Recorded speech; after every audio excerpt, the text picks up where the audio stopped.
18-year-old Nolan Wells was found face down at the edge of the water, but his friends claim that this was a tragic accidental drowning is turning out to be completely false. The case became even more suspicious when an official SeaTow emergency audio recording from the Mississippi Department of Marine Resources was released to the public. If you listen closely to the background of that call, amidst the noise and panic, a clear voice shouts, "Is he dead? Nolan, wake up." Yet, the shocking part is that within just 10 minutes, the boat owner called back and cancelled the rescue team. If the boat was actually sinking in 31 feet of water and the friends were screaming for their unconscious or injured friend, why was the rescue suddenly cancelled? Why did the friends refuse to let cadaver dogs search the boat? And where did that strange and unexplained 73-minute gap in the boat's movement come from? The most shocking thing of all is why no one called the police right away to follow proper emergency protocol while all of this was happening. The story put together by the friends who went on that trip is built entirely on a foundation of lies. To reach the real truth of this case, we have to look closely not at random internet detectives, but at official state records, especially those from the Mississippi Department of Marine Resources. When the first emergency call was placed to SeaTow, the caller clearly stated that their Triton 21-footer boat was in 31 feet of deep water, their bilge pump was broken, and they were sinking fast. They demanded an immediate tow back. On the surface, it sounds like a normal maritime emergency, but forensic audio analysis completely changed the direction of this case. When audio engineers and digital experts isolated the background noise of that call, removed the static, and boosted the audio gain, a terrifying picture came out. You can clearly hear the friends shouting and panicking in the background. And then comes the exact voice that completely destroys the accidental drowning theory. Is he dead? Nolan, wake up. Think about how deep this discovery is. For weeks, the people on that boat kept repeating the exact same story that nothing unusual happened, that 18-year-old Nolan stayed behind on his own free will, and that they had no idea he was in danger. But here they are, caught red-handed on an official state recording, asking for help on one side while admitting themselves that Nolan was either unresponsive or in critical condition at that exact moment. The timeline right after that call makes things even more suspicious. According to maritime records, the SeaTow operator sent a nearby local captain to help the sinking boat.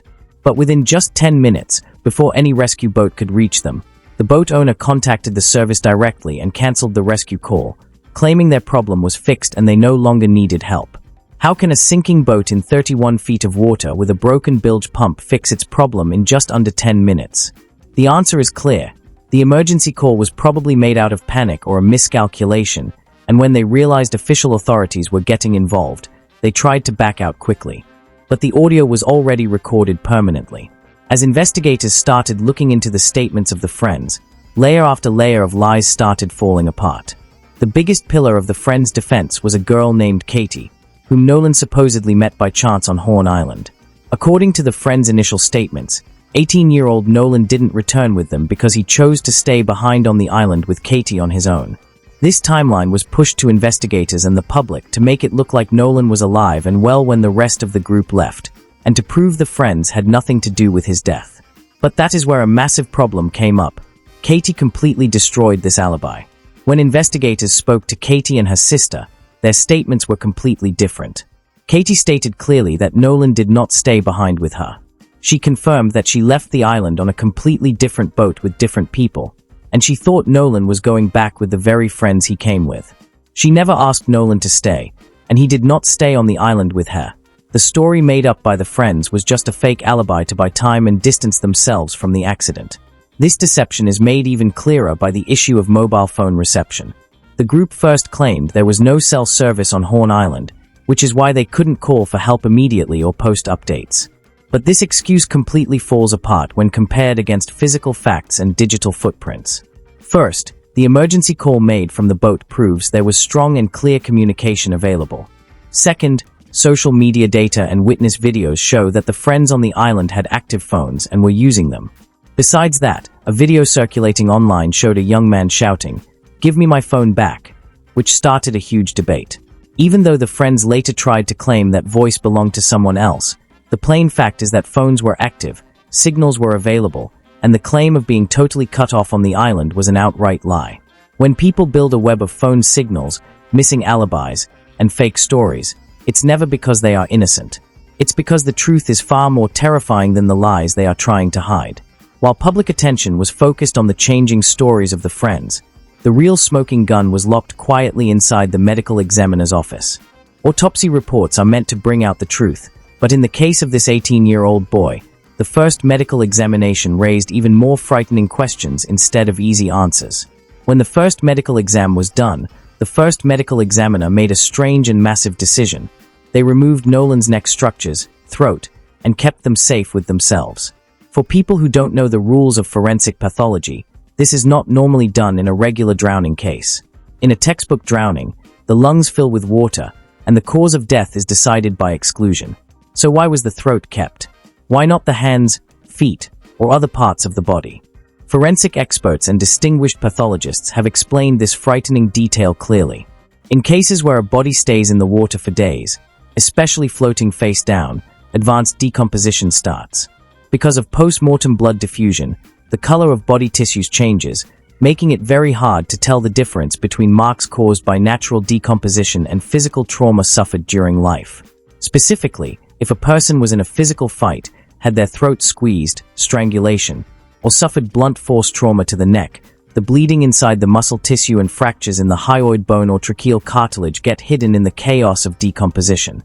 The first medical examiner kept the throat because they could not rule out violent trauma to the neck under the cover of decomposition. They had to preserve those basic structures so they could do deep microscopic sectioning, meaning they could clear away the decayed tissue and closely check the cartilage for fractures. Adding to this forensic nightmare is the issue of the back of Nolan's head, occipital region. Independent reviews of the body showed that the back of his head had deep subcutaneous red discoloration. Even though defense lawyers and early examiners tried to write this off as post-mortem blood pooling, livor mortis, or pressure marks from an autopsy head block, its placement didn't match standard post-mortem pooling at all. This mark strongly pointed to physical violence or a head strike that happened right before or during his entry into the water. When you put together a saved throat, which points to manual strangulation or neck trauma, along with the unexplained physical marks on the back of the head, the whole theory of a peaceful accidental drowning completely collapses. This points directly toward a violent fight that someone tried hard to cover up. To understand the planning and suspicion behind this case, we have to look closely at the physical movements of the boat on the day Nolan disappeared. The timeline of the Triton 21-footer is not the timeline of a boat dealing with a real emergency or a sinking ship. It is the timeline of a cover-up. Let's look at the chronological order of that day. At 9:56 a.m., the boat leaves the original dock and takes the group out into open water. At 11:14 a.m., the boat successfully reaches Horn Island. At around 4 p.m., that panic-filled SeaTow call is made, claiming they are sinking in 31 feet of water and need an immediate tow. At 4:31 p.m., instead of leaving the boat or waiting for emergency services, the boat leaves Horn Island on its own power, is towed for about 3 miles, and then the tow is suddenly cancelled. At 5:44 p.m., the boat arrives back at the original dock. This is where normal logic ends. Instead of pulling the boat out of the water, securing it, and immediately telling the authorities about a missing or injured friend, the boat goes on a strange second trip. It goes from the dock to Fort Bayou, comes back to the original dock, goes to Fort Bayou a second time, and finally goes to the boat launch to be loaded onto a trailer. Hidden inside this strange map is a strange 73-minute time gap. Over an hour of time passes with no clear emergency purpose or explanation. What did they do during those 73 minutes? Were they getting rid of evidence? Were they wiping phones or matching up their stories? When community rescue resources, like the United Cajun Navy, who are experts in disaster recovery and water searches, stepped forward and contacted Nolan's family's legal team, the suspicion reached its peak. They offered their best assets completely for free: certified cadaver dogs and specific scent detection dogs. For people who don't know canine forensics, scent dogs and cadaver dogs are very powerful tools. While a normal scent dog only picks up the scent of someone who was on the boat a short time before, a certified cadaver dog is trained to detect the microscopic chemical decomposition signs of human remains, like blood, tissue, or body fluids. If nothing criminal happened on that boat, if 18-year-old Nolan just left on his own or died in a clean accidental drowning, why would the friends be afraid of a cadaver dog search? If the boat was completely clean, a cadaver dog inspection would have instantly cleared the friends of any suspicion, stopped the internet rumors, and proved their innocence. But what happened instead? Total and strict refusal.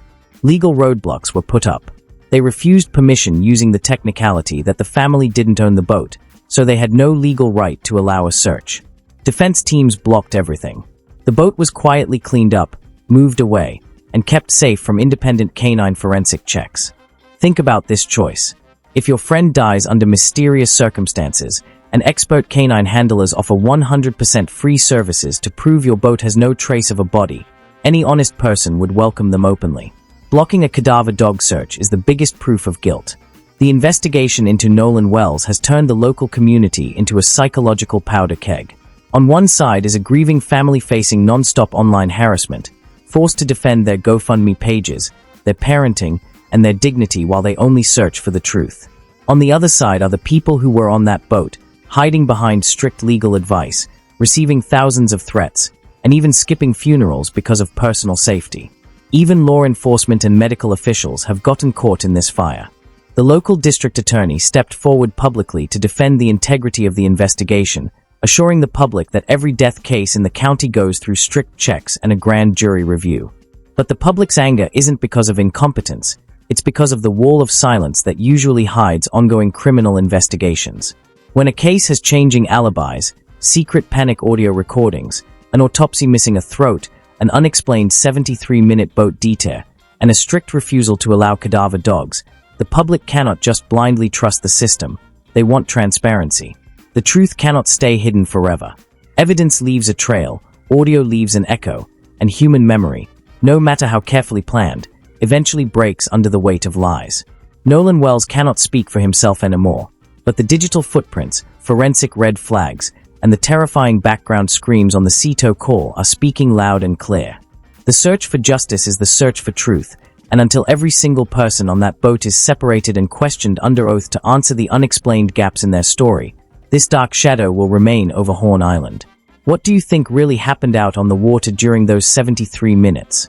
Let us know in the comments below, hit subscribe, and stay with us for every new update on this true crime investigation.